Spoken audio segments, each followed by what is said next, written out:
Hello, everybody. Welcome to Geezerology 2.0.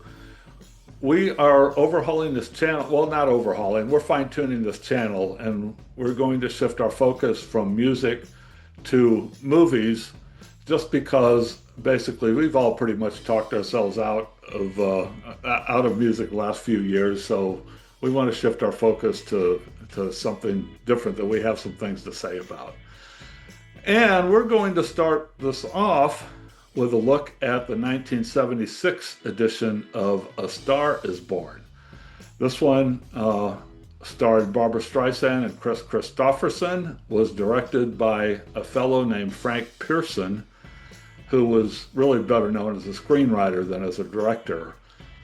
He was a guy, he had won the Oscar in 1975 for Best Original Screenplay with Dog Day Afternoon.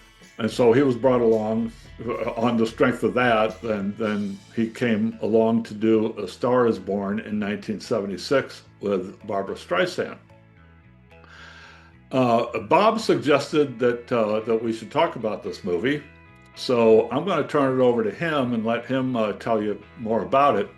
But Bob, before we start, go ahead and tell me what your history is with this movie. You know, how many times you've seen it, when you first saw it, et cetera, et cetera.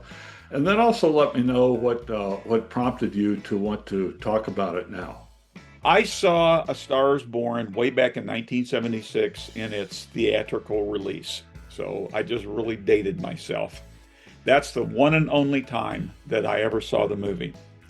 And so I really didn't remember what my reaction to it was at the time. I remembered the movie and remembered, scenes and stuff like that. But through those intervening decades, I never felt an impetus to look at the movie again. When we came out with VHS tapes, DVD, streaming, never felt compelled to watch the movie again. And when we had the 2018 remake with Bradley Cooper and Lady Gaga, I wasn't even intrigued to go see that film. So basically, A Star is Born just kind of fell off my radar. And there are a lot of films from the 70s that I still remember fondly that I go back to and watch and all that. This just wasn't one that I ever felt compelled to go back to. So a few days ago, I'm doing an afternoon shift at the library where I work part-time. And I'm, discharging items that people have returned. And the DVD of A Star is Born came across my desk. And I looked at it and I said, I haven't seen this thing in forever. What the heck? So I checked it out and brought it home. Just thought maybe I'll take a look at it. And that led, to where we are today. Plus, I kind of wanted to see why it never resonated with me and why it just kind of fell off my radar for all those decades. I found out pretty quickly why I had never gone back and watched this movie again. And I had the DVD here at the house for a couple of days. So before I popped it in to watch it, I started thinking about the film.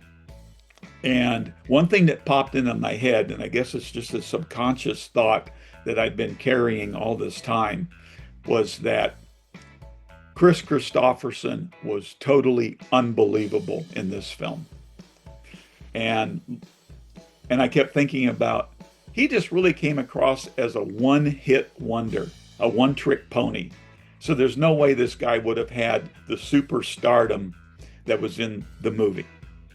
So anyway, let me touch on a couple things. You were talking about the director of this film. So after I watched this movie, I did a little bit of research, and it almost seems that Barbra Streisand was a shadow director of this movie. And something I did not know was that Streisand was already a big star before they made this movie. And Kristofferson had a good name for himself too. So, the film was a big hit back in the day, made a lot of money. And, you had two really well-known names headlining it. Anyway, Streisand apparently had formed a film company with some other actors, including Steve McQueen. Very similar to the old United Artists thing, when a bunch of actors from a previous generation got together to create their own film company. So she was really involved in the making of this film. And in fact, she's listed as a producer. And then her boyfriend, John Peters. John Peters, thank you, was a producer. And I read that she wanted to direct the film, but that was a stretch too far for some of the investors, that they didn't want to turn the movie over. For what part, there weren't that many women directors back then anyway, and they especially didn't want to trust her with a film her first time out. And also, I read that according to the understanding of this film company, she was supposed to put some of her own money into it if it went over a certain amount. So I read that she had a lot of influence on this film. So she sounds like she was a shadow director. And after watching the film, I could see that it really was heavily tilted toward her character in here. So anyway, my impressions of the film, I never, ever, ever felt that there was a real presence between Kristofferson's character and Streisand's character. I never felt there was a real attraction there in the way the movie was put together. They were horribly, horribly polar opposites. And okay, I know opposites attract. But you had Kristofferson as, rock and roll, hard rock kind of guy. Streisand's doing her Broadway diva type thing.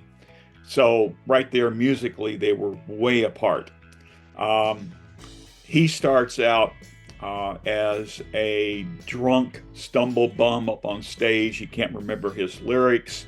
It opens with him, in a concert, and his manager is talking about, you're going to start losing everything because nobody wants to book you, blah, blah, blah, blah. So at the end of the show, Kristofferson's in his limousine, and the manager's trying to talk him into going to just getting a good night's sleep because you got this big important show the next day. And Kristofferson says, "No, man, I got to go out and boogie."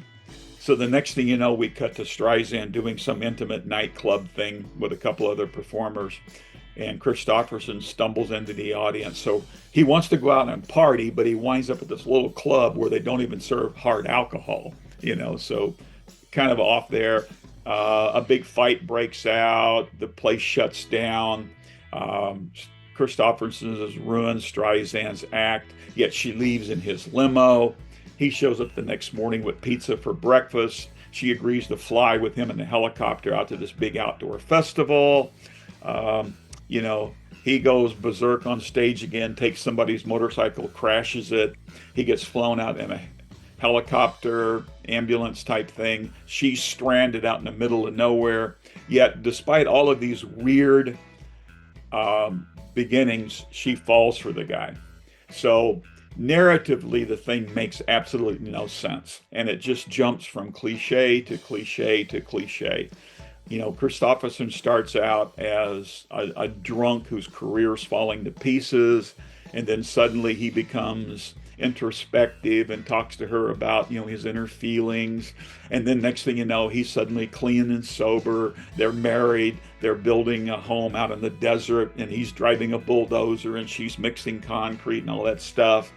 And then they're back at his mansion in LA. She's noodling on the piano. He sits down. Suddenly they start coming up with lyrics. He gets her a recording thing.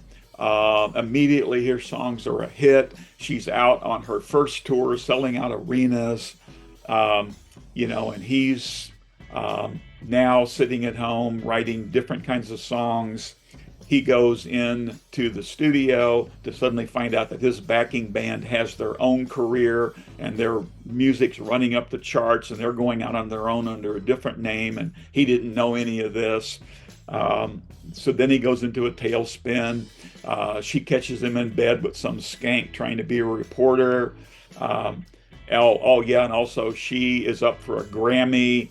He shows up at the Grammy Awards when she's on stage drunk. He creates a huge scene, gets into a fight. Then she catches him in bed, yet she forgives him for all of that. It's just absolutely unbelievable. And Streisand is doing the smart, witty New York Jewish woman in sunny LA. To me, the movie was just all over the place. Narratively, it made no sense. It was cliched. Their characters, I never saw any way that they would really fall for each other the way they did. it wasn't believable to me at all. It left me with, yeah, this is why I think I never went back to this movie, even though I was 21 when I saw it the first time. I probably didn't pick up on a lot of this stuff, but Kristofferson, he's supposed to be this rock and roll dude, but he's dressing like the country artist that he is. And he's got one notable song, Watch Closely Now. And every time he goes on stage, he opens with this, which is supposed to be his biggest song. But Kristofferson is a lot like Dylan. Okay, he's got a unique voice that works sometimes, other times it doesn't. I thought his performances were horrible in here. Kristofferson dies at the end. So she discovers this cassette tape where he had wrote a song. So at the end of the movie, she performs that song. Then she segues into his big hit, Watch Closely Now. And she turns it into this incredible performance. She brings nuance and feeling to the Watch Closely Now that you never saw when Kristofferson was doing it. Yeah, it just did not work for me on any level. And there's 2 hours plus of my life that I'm never going to get back. Well, other than all that, did you like the movie?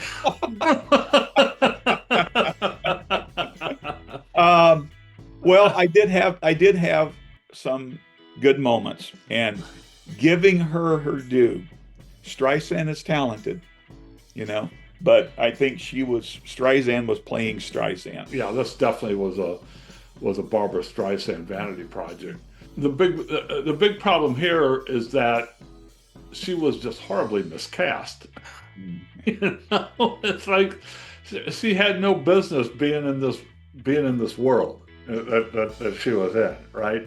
The one thing that I thought was really, really ridiculous was, first of all, this is in 1976, and this is back when big rock and roll arena concerts weren't really a thing. I mean, it was just starting to happen with the Eagles and a couple of the really, really, really major acts of the time, but arena rock hadn't really become a thing at this point. It was just something that was kind of new. So that was really grossly exaggerated. It was like, they had the crowd scenes there like it was Woodstock or something, right? It was just totally ridiculous.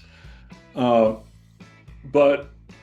the one scene that I thought was most ridiculous of all was when he was doing a charity event, right? A fundraising event.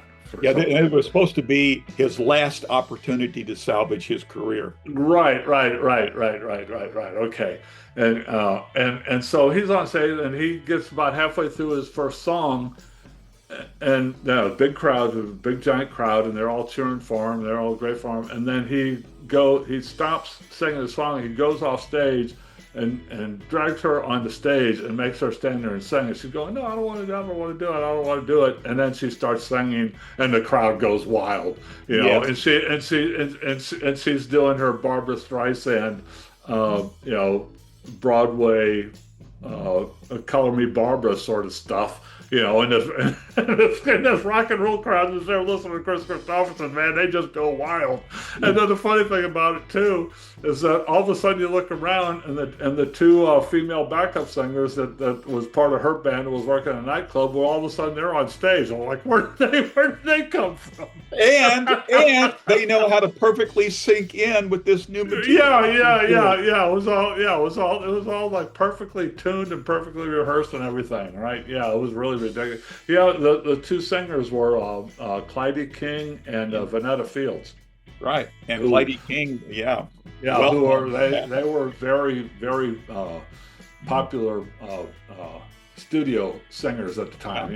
They sang with Joe Cocker. I know they sang with the Doors on a couple of the Post Morrison albums. They sang with if you pull out an album from that time, they're just as likely to be on that album or not. Anyway, but yeah, I pretty much totally agree with you on this whole movie. Have you ever seen any of the other A Star Is Born movies? This is the only one that I've seen, and I think there are 4 at least. Yeah, there's three of them on that DVD collection I have, and then there's another one. There were four of them. I've seen all four of them several times, and this is the uh, out of the four, three of them are like 4-star movies. Yeah. This is the only one that was just. I'm Yeah. not going to say it was a disaster because it was a huge box office success at the time. In fact, it was in 1970. It was the second highest grossing movie in 1976 behind Rocky. Mhm. Yeah. And I remember at the time. I mean, it was big. You couldn't avoid it. It was it was huge.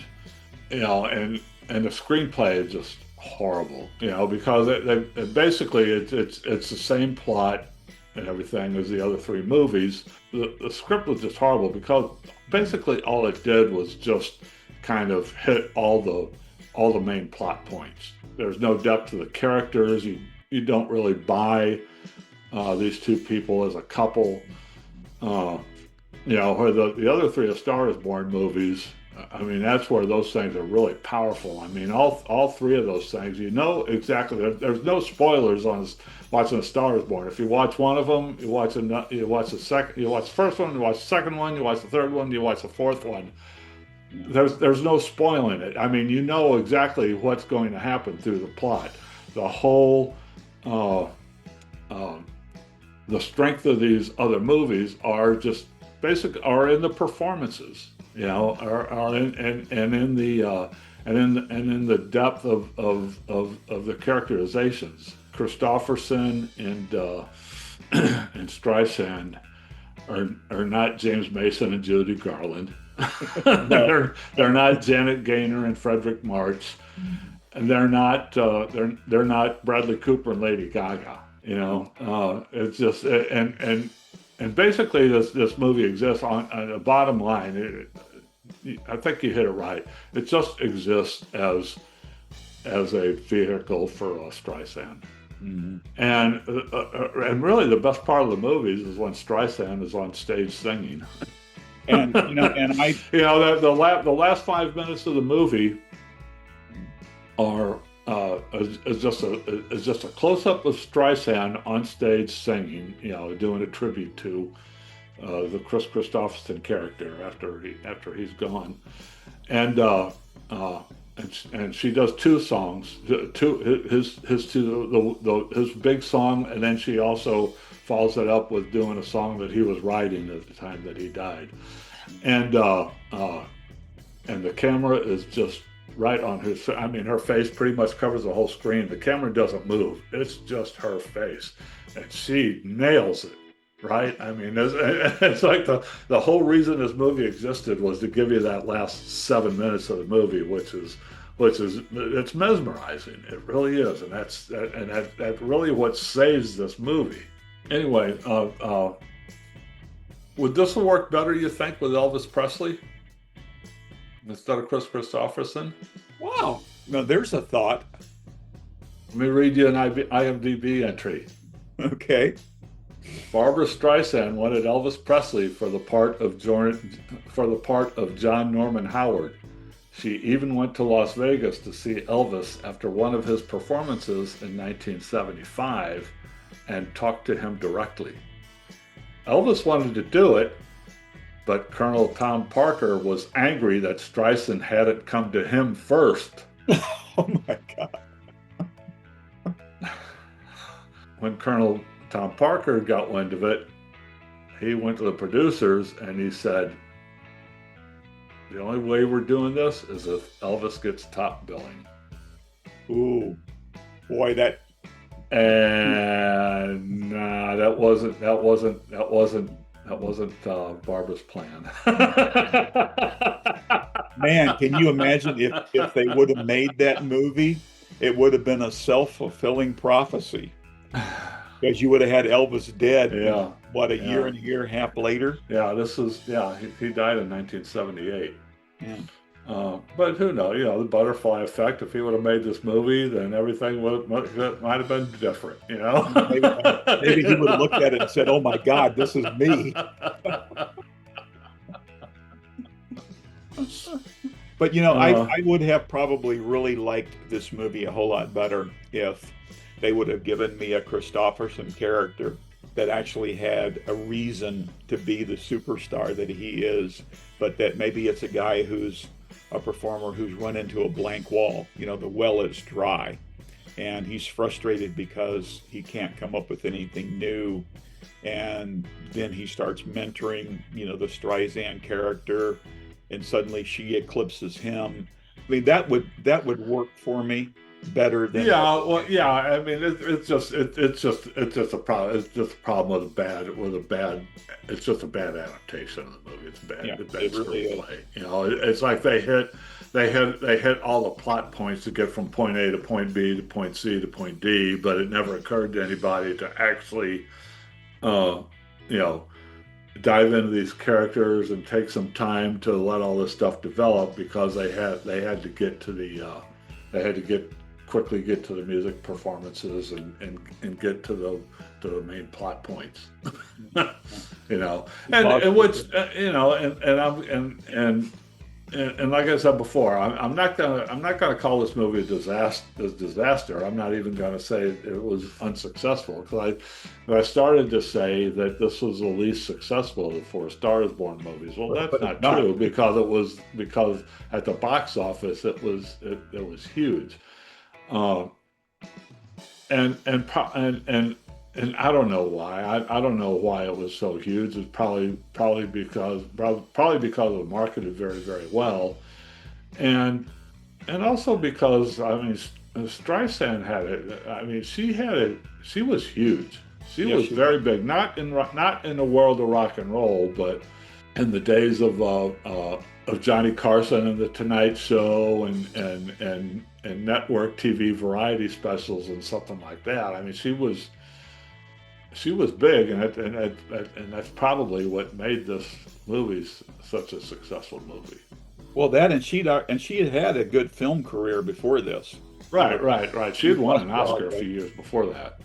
So you got For Funny Girl, and yeah, I don't know whether the Redford movie, The Way We Were, came before this, but I think yeah, it did. It did. that was another big movie. Uh-huh. So she Yeah. had a good film career, and Kristofferson had some decent films, but Right. you know his movie roles were completely different than anything Streisand had ever done. So And the very first scene is uh, Kristofferson on stage, you know, a big rock and roll show where he's stumbling on stage and he's drunk and all that, which is good. They're telling you who the character is, but but then he immediately stands up and starts singing that big hit, and it was just his voice was just awful.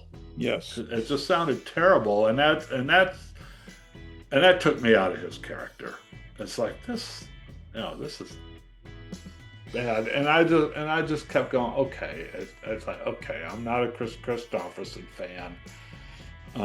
You know, maybe Kris Kristofferson fans would kind of get this, but to me, it turned me off.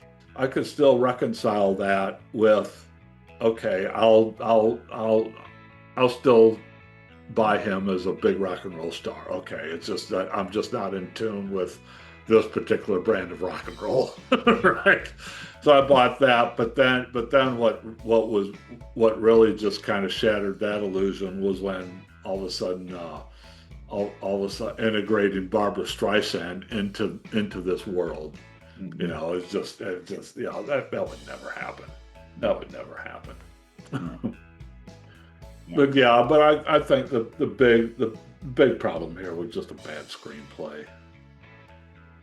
You yeah. know, I think that was you know, and with a better script and better uh, with more focus on the screenplay and less focus on giving Streisand and Kristofferson their close-ups and their musical numbers. It could have worked. Because I know I've seen the story work 3 other times. It worked very well. yeah, and I guess I'm gonna have to give the 2018 version of this thing a shot. I never felt any compulsion to go see the film, maybe because I was subconsciously just having bad vibes from the 76 version. I also don't like Lady Gaga, so that kept me from doing it. Out of these four movies, and I have never seen the what Price Hollywood. I've never seen that. I've looked for it. I just can't find it anymore. But out of these four movies that I just absolutely love the 2018 one Mhm. and the 1954 one, and the 1937 one I like a lot. See, the 1937 one is just straight drama. There's no music. Uh, they turned it into a musical in 1954 with Judy Garland because she was a singer that James Mason, who was the actor, and he goes to a nightclub and sees Judy Garland singing in a little jazz nightclub, and and then he brings her into the movies, and she becomes a big movie star doing movie musicals. So there are a lot of big production numbers in the 1954 version with Judy Garland that are actually integrated part of the story because they are big musical production numbers that she's filming for her new movie. You know what I'm saying? Right. So it's very well integrated in the movie. And then 2018 with Bradley Cooper and Lady Gaga. Well, Bradley Cooper is he's a country rock guy, and he plays the Kristofferson part the same way, and Gaga plays the Streisand part, but Gaga is much more closely integrated into that Bradley Cooper world than Barbra Streisand is in the Kris Kristofferson world. Okay, Got it. And yeah, that 2018, I would highly recommend that 2018 movie. That was fabulous. That was one of the best movies, one of my favorite movies of the 21st century. I loved it. I just loved it. Well, I'm now dedicated to checking out the other films, Yeah. and I'm not going to check them out because I thought Streisand Kristofferson version was so good. That's not compelling me. I want to see how the others compare to this piece of whatever. And I have read good things about the other films. And the big reason I didn't do the 2018 one was I just have a hard time taking Lady Gaga seriously. So I guess I need to get over that part. Well, she's and here's the thing. She said that was her first starring role. It was Bradley Cooper's first movie, first directorial effort, Right. And they were both nominated. None of them won, but they were. He was nominated as actor. He was nominated as director. The movie was nominated as best picture. She was nominated as best actress. None of them won, but for whatever reason, I don't know. I don't follow that stuff too closely. But she is not Lady Gaga in this movie. She's Teresa, whatever her real. I mean, she's Teresa from the Bronx playing playing this movie. She's not doing her Lady Gaga shtick here, and she's just fantastic. She's fantastic. I kind of give credit to Bradley Cooper as a director for being able to pull that out of her. Mhm. A 5-star scale. What do you give A Star Is Born?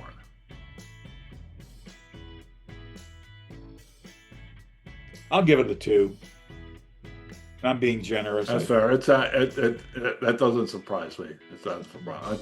I give it a 3. And there was enough in there that I didn't necessarily like the movie, but there was enough in it that that I could watch it again. I could happily watch it again. So that to me is a 3. A little better than average. It's if you want some 70s nostalgia, it's not a bad little nostalgia trip, you know.